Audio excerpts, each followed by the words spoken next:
Hi hello welcome to my channel. ഇന്ന് നമുക്കൊരു യാത്ര പോയാലോ? നമ്മളിന്ന് പോകുന്നത് ഒരു ആനസങ്കേതത്തിലേക്കാണ്. തിരുവനന്തപുരത്തുള്ള ആനസങ്കേതമാണ്. എലിഫൻ്റ് റീഹാബിലിറ്റേഷൻ സെൻറ്റർ കൊട്ടൂരാണിത് സ്ഥിതി ചെയ്യുന്നത്. അപ്പോൾ ഇവിടെ വളരെ കാം ആൻഡ് ക്വൈറ്റ് ആയിട്ടുള്ളൊരു പ്ലേസാണ് ഈ ഒരു ആനസങ്കേതം എന്ന് പറയുന്നത്. നമുക്ക് എൻട്രൻസിൻ്റെ അവിടെ ഒരു പോർഷനിലായിട്ട് ടിക്കറ്റ് കൗണ്ടർ കാണാം. ടിക്കറ്റ് എടുത്ത ശേഷം നമുക്കിതിനകത്തേക്ക് പോകാവുന്നതാണ്. അപ്പോൾ വളരെ നേച്ചറുമായിട്ട് ചേർന്ന് നിൽക്കുന്ന ഒരു പ്ലേസാണിത്. സൈലൻസും ഗ്രീനറിയൊക്കെ ഇഷ്ടപ്പെടുന്നവർക്ക് വളരെ നല്ലൊരു വിസിറ്റിംഗ് പ്ലേസാണിത്. അപ്പോൾ ഇവിടെ മെയിനായിട്ട് വരുന്നതെന്ന് വെച്ച് കഴിഞ്ഞാൽ ട്രെക്കിംഗ് അവർ പ്രൊവൈഡ് ചെയ്യുന്നുണ്ട്. അതുപോലെ തന്നെ എലിഫൻറ്റ് ബാത്തിങ് വരുന്നുണ്ട്. പിന്നെ ഫീഡിങ് സെക്ഷൻ വരുന്നുണ്ട്. പിന്നെ നമുക്ക് അവിടെ ആനക്കുട്ടികളെ കാണാനുള്ള ഒരു സെക്ഷനും വരുന്നുണ്ട്. അപ്പോൾ ഇത് ഓപ്പൺ ആകുന്ന സമയം എന്ന് പറയുന്നത് 9 മണിക്കാണ് നമുക്കവിടെ എൻട്രി വരുന്നത്. പിന്നെ നമുക്ക് എത്ര നേരം വേണമെങ്കിലും നിൽക്കാം. 5 മണി വരെയാണ് അതിൻ്റെ ക്ലോസിങ് ടൈമും വരുന്നത്. പിന്നെ അതുപോലെ തന്നെ അവിടെ ഒരു മെയിൻ അട്രാക്ഷൻ എന്ന് പറയുന്നത് ബോട്ടിംഗ് ഉണ്ട്. ബോട്ടിംഗ് ഫെസിലിറ്റി അവൈലബിൾ ആണ്. അവിടെ പലതരത്തിലുള്ള ബോട്ടിംഗ് ഉണ്ട്. പെഡൽ ബോട്ട് അവൈലബിൾ ആണ്, കൊട്ടവഞ്ചി അവൈലബിൾ ആണ്.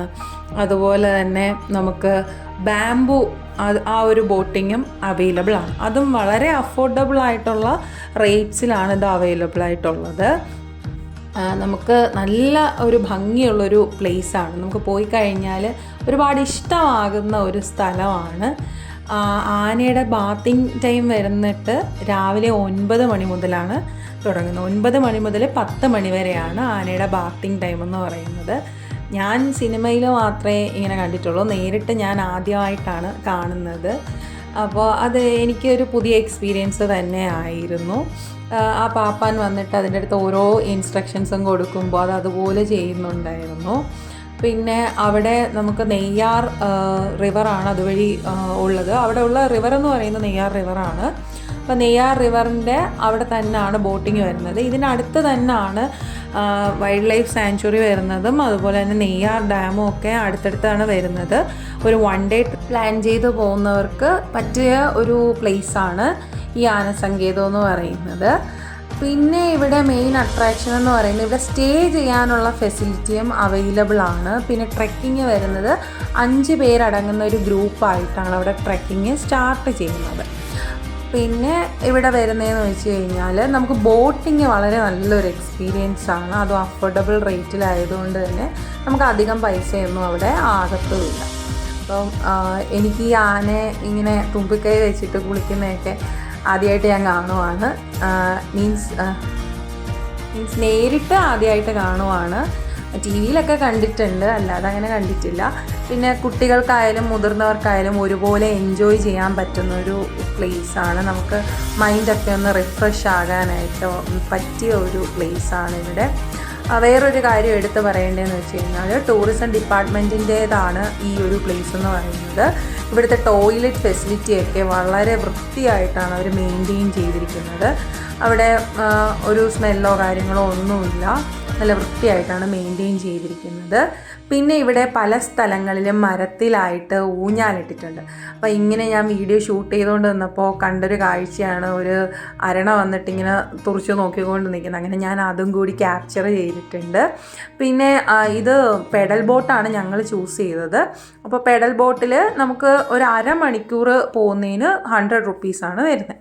അപ്പോൾ നമുക്ക് ആ ഒരു പരിസരത്ത് അവരൊരു റെഡ് ഫ്ലാഗ് വെച്ചിട്ടുണ്ട്. അതിൻ്റെ ആ പരിസരം വരെ നമുക്ക് പോകാൻ പാടുള്ളൂ. അതിൻ്റെ അപ്പുറത്തേക്ക് ആഴമുള്ളത് കൊണ്ടാണ് അങ്ങോട്ടേക്ക് പോകരുത് എന്ന് പറഞ്ഞിട്ടുണ്ടായിരുന്നു. അങ്ങനെ അത് വളരെ നല്ലൊരു എക്സ്പീരിയൻസ് ആയിരുന്നു. അവിടെ ഞങ്ങൾ ചൂസ് ചെയ്തത് പെഡൽ ബോട്ടാണ്. അങ്ങനെ ഞങ്ങൾ ആനക്കുട്ടികളെ കാണാനായിട്ട് പോയ വഴിയിൽ കണ്ടതാണ്. ഈ ആന കുളിപ്പിച്ച് കഴിഞ്ഞതിന് ശേഷം അതിൻ്റെ ഫുഡുമായിട്ട് അത് നിൽക്കുന്ന സ്ഥലത്തേക്ക് പോവുകയാണ്. സത്യം പറഞ്ഞാൽ അവിടെ ആനയ്ക്ക് കാട്ടിൽ നിൽക്കുന്ന ഒരു പ്രതീതി തന്നെയാണ് അവരവിടെ ഒരുക്കിയിരിക്കുന്നത്.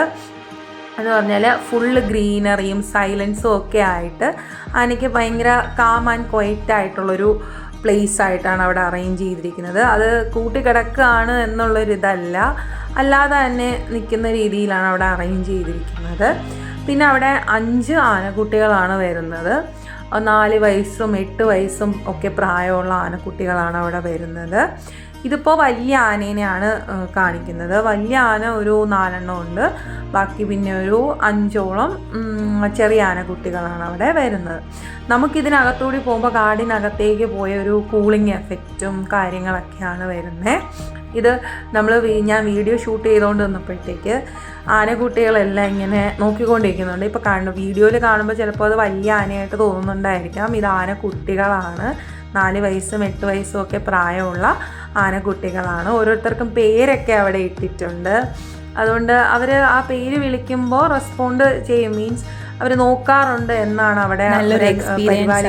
പിന്നെ അവിടെ തന്നെ കഫറ്റീരിയ ഉണ്ട്, അവിടെ ബ്രേക്ക്ഫാസ്റ്റ് ഉണ്ട്, ലഞ്ച് ഉണ്ട്, അതുപോലെ തന്നെ ചായ, സ്നാക്സ്, കോഫി അങ്ങനെയുള്ള ഐറ്റംസ് ഒക്കെ ഉണ്ട് അവിടെ. വീഡിയോ എടുക്കുന്ന സമയത്ത് ആന ക്യാമറയിലേക്ക് തന്നെ നോക്കുന്നുണ്ടായിരുന്നു. കാര്യം എന്ന് വെച്ചാൽ അവർ സ്ഥിരമായിട്ട് ആൾക്കാരെ കാണുന്നത് കൊണ്ടായിരിക്കാം അങ്ങനെ പേടിയൊന്നുമില്ലാതെ നമ്മൾ തന്നെ നോക്കി ഇങ്ങനെ നിൽക്കുന്നുണ്ടായിരുന്നു.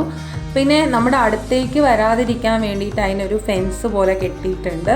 അത് അതിൻ്റെ അവിടെ തന്നെ ബാക്കിലോട്ടൊക്കെ നടക്കുന്നുണ്ട്. അങ്ങനെ അവർക്ക് ഫ്രീ ആയിട്ട് നടക്കാനുള്ളൊരിത് ചെയ്തിട്ടുണ്ട്. ഇതിപ്പോൾ 2 പേരൊന്ന് കമ്മ്യൂണിക്കേറ്റ് ചെയ്യുന്നതാണ് കാണിച്ചിരിക്കുന്നത്. ഇപ്പുറത്ത് നിന്നിട്ട് എന്തോ തുമ്പിക്കൈ വെച്ചിട്ട് അങ്ങോട്ടും ഇങ്ങോട്ട് സംസാരം, അങ്ങനെ കമ്മ്യൂണിക്കേഷൻ എന്തോ ആണ് നടക്കുമായിരുന്നു അവിടെ. അതുകൂടി ഞാൻ ഷൂട്ട് ചെയ്തിട്ടുണ്ട്. പിന്നെ വളരെ കാമായിട്ടുള്ള പ്ലേസാണ്. ഇത്രയേ ഉള്ളൂ ഇന്നത്തെ വീഡിയോ. Thank you.